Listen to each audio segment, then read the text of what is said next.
Հարգելի գործընկերներ, ես նույնպես ուզում եմ անդրադառնալ, որ այսօր հայոց պատմության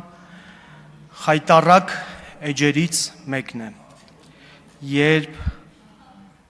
դատարանում տեղի կունենա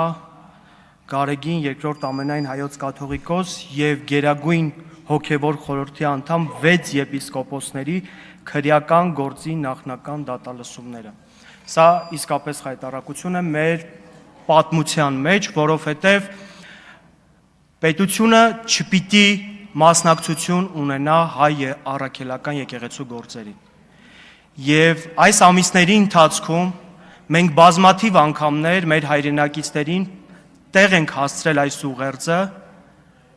որպեսզի այս աններելի վարքագիծը փորձենք կանխել, բայց այսօր ունենք այն, ինչ որ ունենք։ Գալիք սերունդները պետք է հետևություն անեն այս օրերից։ Մենք յուրաքանչյուրս հայոց պատմության մեջ մեր ուղեգիծը թողնող գործիչներ ենք, ազգային ժողովի պատգամավորներ։ Իդեպ, անդրադառնամ նաև բարեկրթությանը։ Շատ լավ է, երբ որ սահմանում ենք բարեկրթության սահմաններ, սահմանում ենք բարեկրթություն, բայց նորից եմ կրկնում, հարգելի նախագահող, դուք խոսեցիք զրոյական կետի մասին։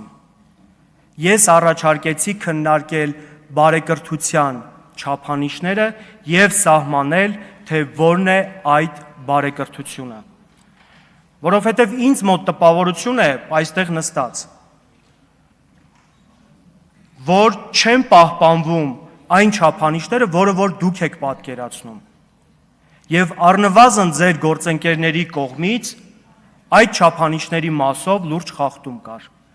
Իմ առաջարկը վերաբերվում էր դրան, որ հստակեցնել այդ չափանիշները ու սահմանել, թե որն եք հասկանում բարեկրթություն ասելով։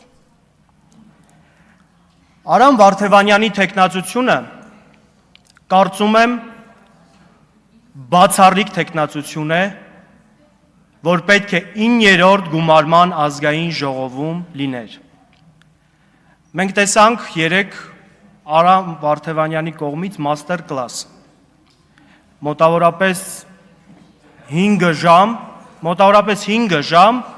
պարոն Վարդևանյանը այստեղ կանգնած պատասխանում էր ձեր բոլորի հուզող հարցերին։ Կարծում եմ դա արդեն խոսում է լավագույն մասնագետ լինելու, ինչպես նաև լավագույն քաղաքական գործիչ լինելու մասին։ Բայց, ինչպես որ ես ասել էի իմ նախորդ ելույթների ընթացքում, այս ամբիոնը ես չեմ պատրաստվում օգտագործել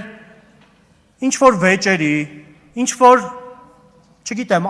անիմաստ անցյալի քննարկումների համար։ Եվ այսօր էլ նորից իմ առաջարկը ուժի մեջ է։ Սիրելի հայրենակիցներ, ես չեմ ստացել որևէ կարգավորիչ դիրքորոշում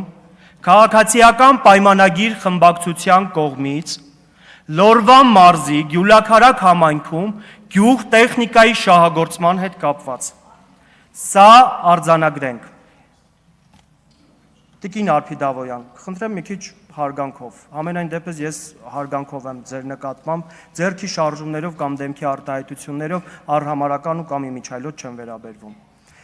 Հենց խոսքս ձեզ եմ ուղղում, Տիկին Արփիդավոյան, որ ձեր խմբակցությունը չի հայտնել որևէ դիրքորոշում այս մասով։ Դուք լավ գիտեք, գյուղ տեխնիկայի մասով։ Ես առաջարկ էի ներկայացրել, որ բարեգործական արգելքը հետաձգում ունենա, որից հետո դուք հիմա արձանագրում եք, որ դա չեք անում։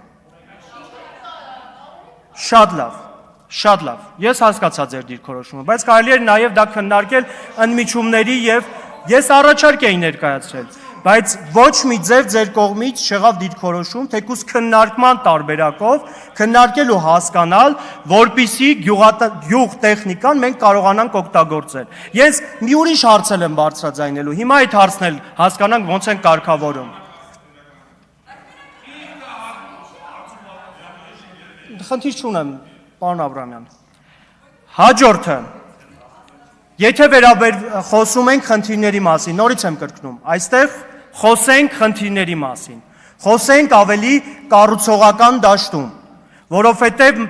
չունենք մենք այդքան ազատ ժամանակ, երբ մեր երկիրը կանգնած է այնպիսի խնդիրների ու մարտահրավերների առջև, որ մենք ուղղակի գանք 10 րոպե այստեղ կանգնենք, խոսենք անցյալից, իրար փնովենք, թողնենք գնանք տուն։ Արդյունք է պետք։ Առաջարկ Լորի Բերտ խոշորացված համայնքը ունի երթուղու խնդիր։ Չկա երթուղի, որը Կողես գյուղից մինչև Ստեփանավան կապում է այս համայնքները ու մարդիկ կարողանան գալ Ստեփանավան։ Ամենամոտ քաղաքը Ստեփանավան քաղաքն է։ Չկա երթուղի։ Ես նորից առաջարկում եմ։ Մենք դա արել էինք, բարեգործական արգելքի հիման վրա երթուղին կանգնեցվել է, կասեցվել է։ Եթե մենք ունենալու ենք Ստեփանավան խոշորացված համայնք, Լորի Բերտ խոշորացված համայնքը եւ Գյուլաքարակ խոշորացված համայնքը միավորվում են եւ դառնում են մեկ ընդհանրական Ստեփանավան խոշորացված համայնք։ Արդյոք են բոլոր ռիսկերը գնահատվել էր այս խոշորացումը իրականացնելուց առաջ։ Եթե հասարակ տրանսպորտային երթուղի մի համայնքից մյուս համայնքը կապող չկա։ Ընկերներ, կամ դուք լուծեք այս հարցը, կամ երբ որ մենք փորձում ենք լուծել, մի խոչընդոտեք, մի խանգարեք։ Դուք ինքներդ եք ասում, որ մենք այստեղ ենք մեր հայրենակիցների խնդիրները լուծելու, իրենց առջև ծառացած հարցերին լուծում տալու համար։ Հիմա ես այս բարձր ամբիոնից հայտարարում եմ, կամ թողեք մենք լուծենք, կամ մեր լուծելուց հետո, կամ դուք լուծեք, կամ մեր լուծելուց հետո մի խոչընդոտեք։ Այս տեսակ խնդիրներ նաև գյուղտեխնիկան։ Լորվա մարզպետը տեսահոլովակի մեջ ասում է. ձեր գործով զբաղվեք, հարգելի մարզպետ։ Այսուհետ սա է իմ գործը։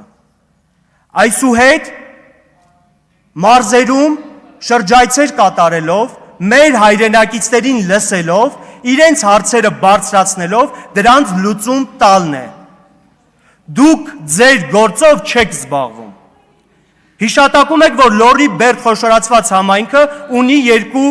կոմբայն, իսկ ինչի չունի Գյուլաքարակ խոշորացված համայնքը։ Տալիս եք ձեր ԿՊԱ-ական համայնքապետին այդ հարցը։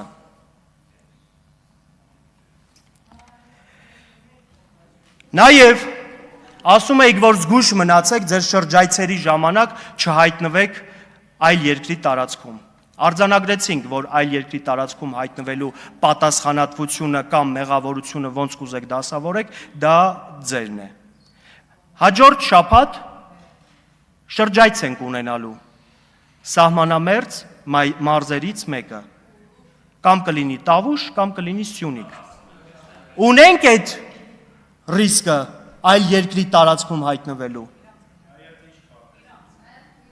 Այն քարտեզով, որը ունի Հայաստանի Հանրապետությունը։ Դուք եք հնչեցրել այդ հարցը, որ զգույշ մնացեք չհայտնվեք այլ երկրի տարածքում։ Ես ուզում եմ հասկանալ այս հարցի բովանդակությունը եւ նպատակը որն է եղել։ Եթե դուք ունեք պատասխանատվություն, ինչպես նաեւ այլ երկրի տարածքում հայտնվելու դեպքում մեղավորություն, ու հնչեցնում եք հարց, որին դուք պիտի պատասխանեք։ Սիրելի հայրենակիցներ, ավարտելուց հետո խորհրդարանի ձևավորումը, նորից եմ կրկնում, մենք լինելու ենք ձեր մարզերում, ձեր բնակավայրերում, գույքագրելու ենք եւ առավելագույնս ազգային ժողովի այս բարձր ամբիոնը օգտագործելու ենք ձեր խնդիրների մասին բարձրաձայնելու, այդ խնդիրների մասին խնդիրներին լուծում տալու համար, իսկ առաջարկները, որոնք կհնչեցվեն այս ամբիոնից, հուսով եմ, իշխող խմբակցությունը հետամուտ կլինի քննարկումներ իրականացնելու եւ դիրքորոշումներ հայտնելու համար։ Շնորհակալ եմ։ Արման Ավչյան, նախապատրաստվի Իրինա Յոլյան